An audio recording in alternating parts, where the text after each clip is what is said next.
This is Daily Blast Live. We're talking about what you're talking about.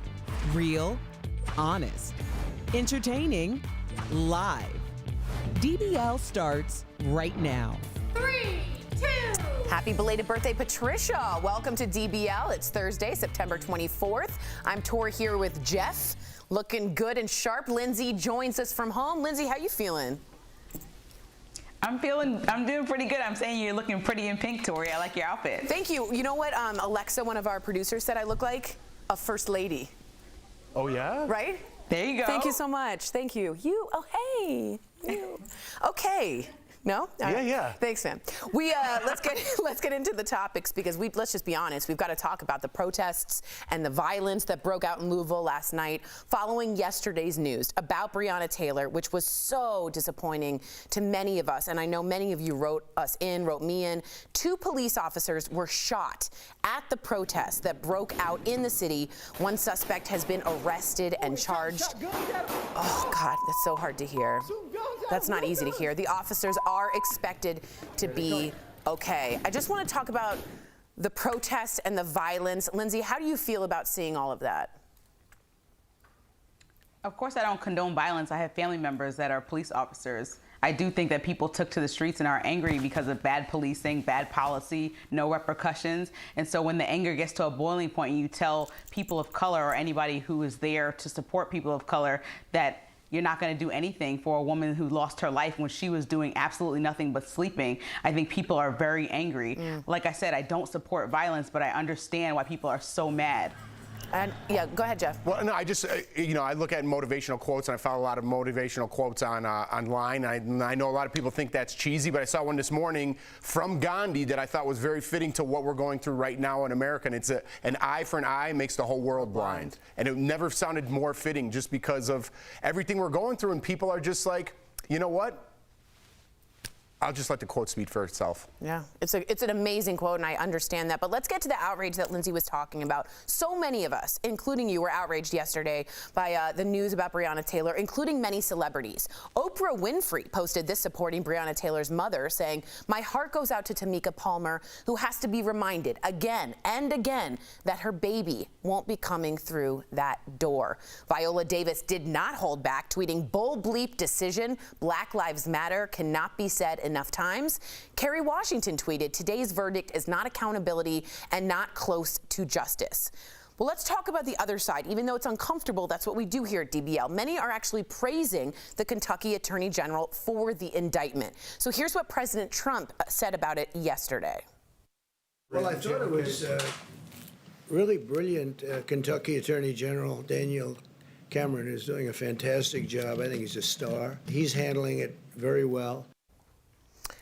In response to that, before we get to our discussion, I just want to show you Benjamin Crump, the lawyer for several different civil rights and police brutality cases. He was on the morning shows this morning. Let's take a look at what his response. We think it's just outrageous. It's offensive. We're still trying to figure out what evidence did Kentucky Attorney General Daniel Cameron present to that grand jury. Her family, as do I, think these proceedings were a sham proceeding that did not give Breonna Taylor a voice.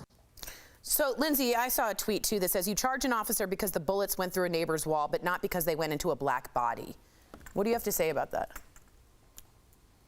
Right, so a neighbor's wall received more justice than a black woman. I mean, it took six months or more to come up with this conclusion, and I just think Breonna Taylor deserved much better. I mean, magazines, people, activists all stood up to say, let's get some justice for this woman, and nothing happened. Her name wasn't even mentioned in the indictment. And so it's just a disgusting abuse of power and misuse of power when you're in these positions and not doing anything for this woman. And I think that this is a big sign to everybody that you need to get out there and use your voice and vote these people in, like Daniel Cameron and other people, because I think that to drop the ball like this and say that a woman is going to get no justice when she was killed while sleeping and her neighbor's wall will receive more is disgusting. disgusting. Yeah, it's odd to me that a black woman, Jeff, or anyone is dead, and there is no way the law can say that anyone's accountable for it.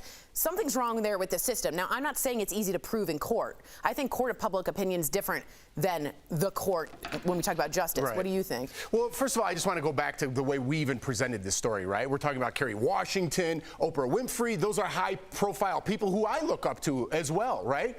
And then on the other side, we have Donald Trump. Right. That's not presenting a good argument, okay? And I feel like even if you're in the no, absolutely not. And I feel like even if you're middle and you want to have a conversation about it, now I'm taking Trump's side instead of Oprah's side. I don't like the way we set that up, and I think a lot of people might feel the same way. I think we need to put the facts on the table and let them speak for themselves, right? We go to you.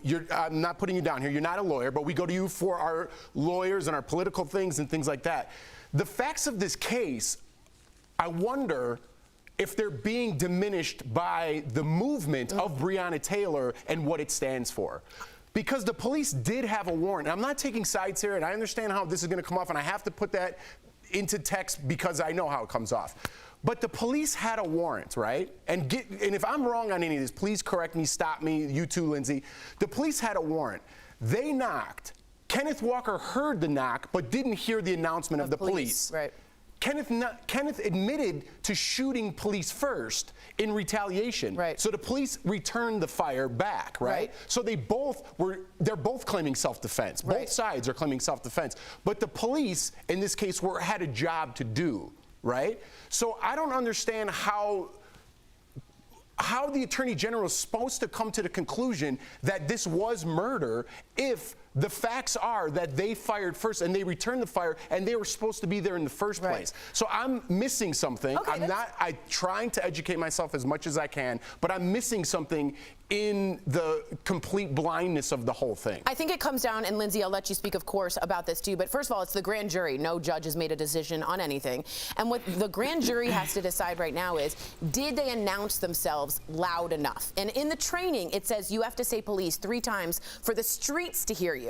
Now, 12 people in that building said they never heard police, police, police. And therefore, Kenneth Walker was in his right to shoot because there's stand your ground law in Kentucky. And I agree with that, but do you understand, Tori, how deep I had to go and how many podcasts I had to listen to and how many articles I had to go through on the internet and how many times I had to switch back and forth on TV to get to the facts that I just presented to you? So it's because no one's talking about the facts of this case. I'm not saying one person's right. I'm not saying the police are responsible. I'm not saying that. I'm trying to present the facts in the middle without coming across like he's taking Trump's side or he's not on Oprah's side. I'm trying to present the facts to you like that. And you're right. And I want to hear more facts. I want to have that discussion. I have to go and find my own facts, which I encourage other people to do, and kind of make my own opinion. And now I'm putting it on the table why the Attorney General kind of came to that conclusion. And that's what we're trying to do here at DBL. Lindsay, what's your response to sort of the confusion around the case, what Jeff's speaking about?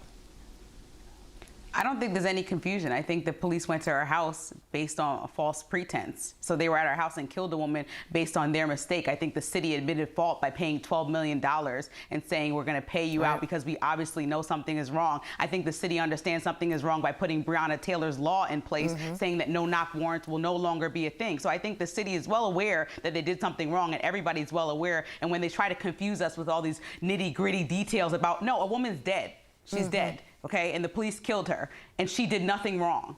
And so if there's no justice for that, then I don't understand what is happening in our system and how we're being protected at all. And Lindsay, I completely 100% agree with you that there is some weird things going on because it took so long for this case to get one indictment, right? Correct. But my point is, if you're doing a job in the police's case here, and you're told to go to that home and enforce this warrant, not knowing that the city may have messed up, and you're shot upon, how do you expect those police officers to react to that situation?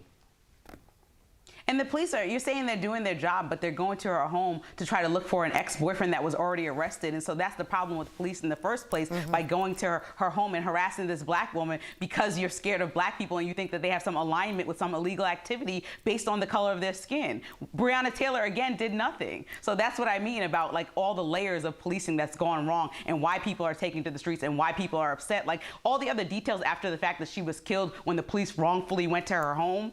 is annoying to me and wrong. I don't want to talk about that because that is not the thing. If it was your family member, Jeff, or any of my family members, I know that I will be the same way, outraged out there fighting for my daughter or my sister or anybody in my family. And I think that everybody needs to continue fighting for her because she was killed for no reason. And I agree with you.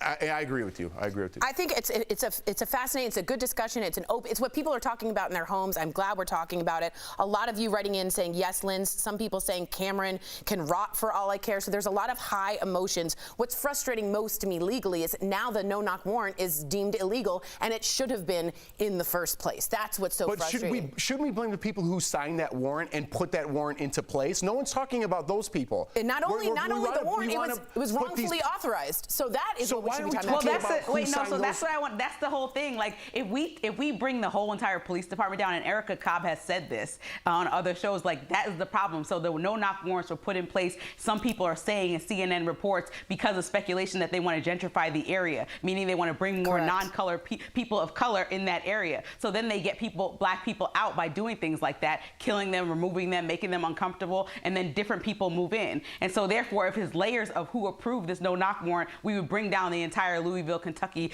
department that looks over the entire city, and nobody wants to do that. You understand when you're playing games of power. You watch the show House of Cards. Yes, that's a scripted series, but nobody wants to bring down the house in that way. And so that will be the problem if we keep going after these. This is why we need people like Ben Crump and all of them to continue to push forward, because there's a deeper issue here. But I think that's what needs to be done. And I'm glad we had that conversation. I think it's about dismantling power structures of oppression.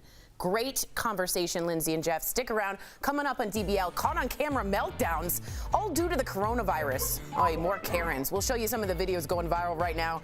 And as we go to break, check out our studio. Most of our employees are still working from home during the pandemic. We do thank them all. We'll be right back.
Welcome back to DBL. For so many of us, this is the first time we're living through a pandemic. And let's be honest, it's got a lot of people not on their best behavior, okay?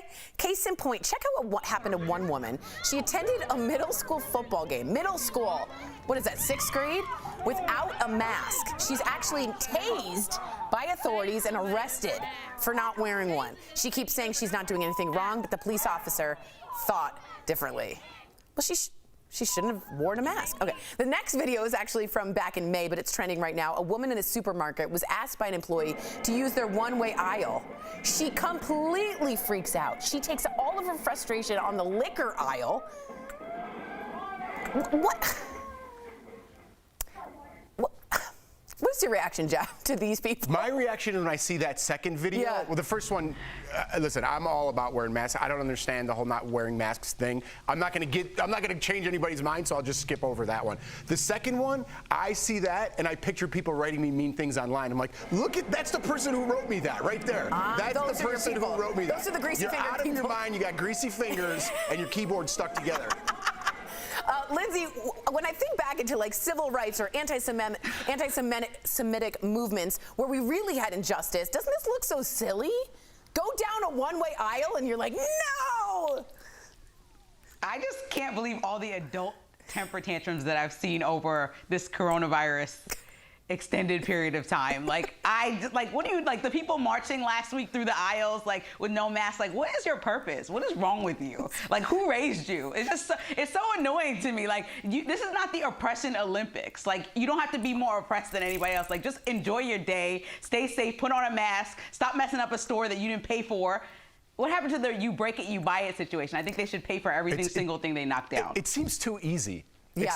I mean, you explained it so easily. The fact that this virus would be over if everyone just complied for 2 weeks. If everyone just stayed home for 2 weeks, the virus would run its course. And the fact that that's not an option, isn't even talked about, is insanity. I agree. Brandy Sprung. There's been no solid 2 weeks of people staying home all together in unison. So Jeff's theory, he might be onto something. Ask Dr. Coley. It's definitely true. Brandy Sprung just wrote us in. I feel like we were back to raise toddlers with some adults. Geez. Yeah, it's like, it's hard enough dealing with the pandemic and this election and the politicization of everything. And now we have to deal with you guys all whining and throwing wine bottles. Save the wine for me. That's in the pandemic? That's a hot commodity. It is a hot commodity.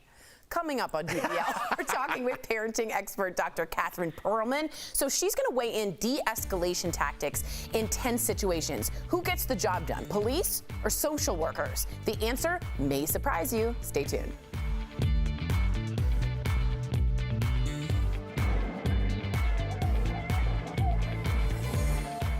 It's only a matter of time.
Welcome back to DBL. Who's better trained to de-escalate dangerous situations, police or social workers. Dr. Catherine Perlman says it's not the cops. Al spoke with her earlier in today's DBL Spotlight.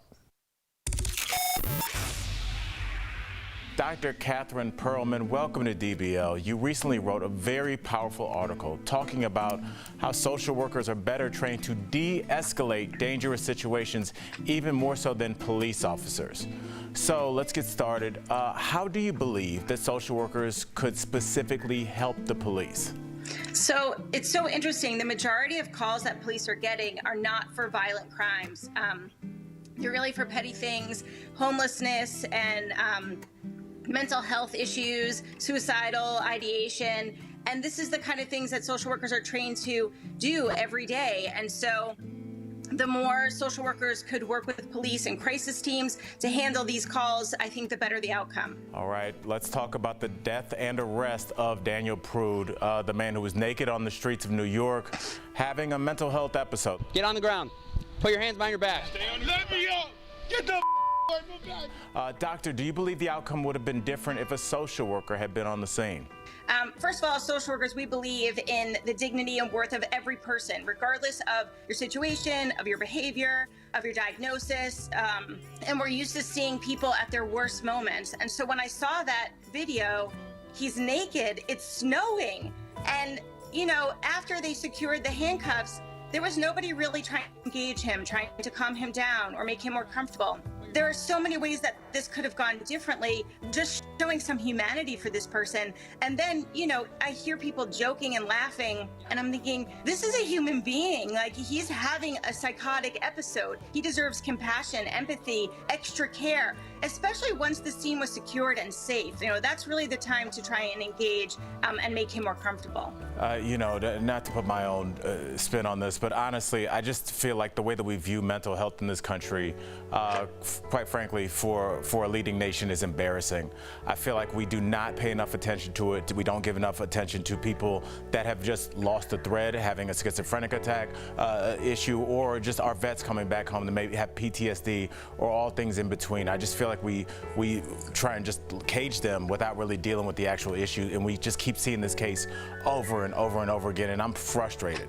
Yeah, I feel the same way. And honestly, being a police officer is a very hard job. You see a lot of trauma. You have a lot of anxiety moments, very difficult situations, but there is no culture of caring for the mental health of officers. I think that has to change, where we see mental health as important as, you know, getting a colonoscopy, you know, taking care of your needs. And especially for police officers, I think that things would be very different if they were allowed to get counseling, if it was open to talk about your feelings and some of the stresses of the job. My life changed when I got counseling. I was like, oh, I could have done this 20 years ago. Oh, all right. Well, you know, reading your article, I saw that you've been in a lot of dangerous situations. Can you walk us through one of them that you handled instead of the police, and why it was important for you to be there? I've had to break up fights of grown, large men just by myself, no weapons. There have been times where I've been grateful for police assistance, but the majority of the time it's just me, my voice, my body language, and my ability to de-escalate the situation. Dr. Perlman, I feel like we are all better off for you being out there. Thank you for joining us on DBL. And for those of you out there looking to learn more about the doctor, visit our website, thefamilycoach.com. Thanks again, Doc. We'll be right back. Thank you. Promotional consideration is brought to you by... Are you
Welcome back to DBL. What's that alarm?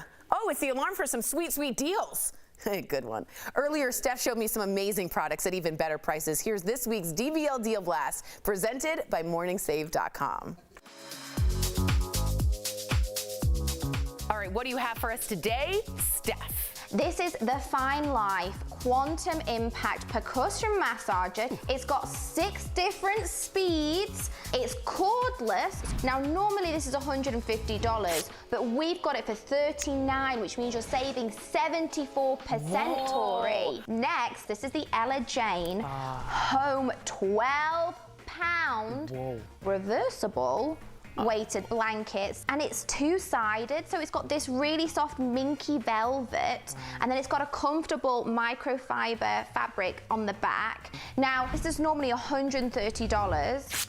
We've got it for $39, Tori, which means you're saving 70% on being all snuggly and warm this autumn. Tori, this is the Nork 48-piece eco flatware set. It's perfect for us. So it's made of bamboo fibers and sugarcane starch that will mean these will last about a year of use. And then this clever design doubles up as a knife and a fork. These are normally $62 for a set, but for our viewers, we've got them for $25, which means you're saving 60% on saving the planet. Saving the planet. Okay, last, this is the Buxton Power Tech wallet. Now, it's got this gorgeous pebbled vegan leather, and you know what's really cool? You open it up, Tori, and it's got a power bank inside of it for you to charge your phone while you're out and about. Now, normally this is $40, but we've got it for our viewers for $19, which means you're saving 53%. Ooh, that's a nice little pickup for me. I'm going to get that one. You guys get yours. Head on over to morningsave.com to snag these amazing deals at seriously the lowest prices. You can even visit morningsave.com on your smartphone. Thank you so much, Steph. Okay, so I like the weighted blanket is what I'm doing because I'm an anxious human being. Listen, Erica Cobb talks about it all the time. She loves it. I want to try it. I just haven't gotten around to it. But 12 pounds on top, I'm fine with it. Is it going to change my life? It's going to change your life, Jeff. Lindsay, I want to read you and Jeff some comments we got during that great discussion. Susan R. says on YouTube, we need to talk strictly about facts only. Speculation only leads to riots and protests. Chocolate B on YouTube says, who said they knocked on a no-knock warrant when the officers' cameras were off? That's true. They did not have their body cams on. Go ahead. And Kenneth Walker said that they knocked. Interesting. He heard the knock but did not hear them announce themselves It's going to come down to that, yes. I think. And Marquita says this, I literally wanted to punch a wall last night. I think we can all understand that's how a lot of us are feeling. And can I just say to Lindsay, thank you so much for having that conversation that I don't think anyone on television ever has. So thank you for that, Lindsay. What about me? Thank you, Jeff. I appreciate all that. Me too. Bye, guys. And I think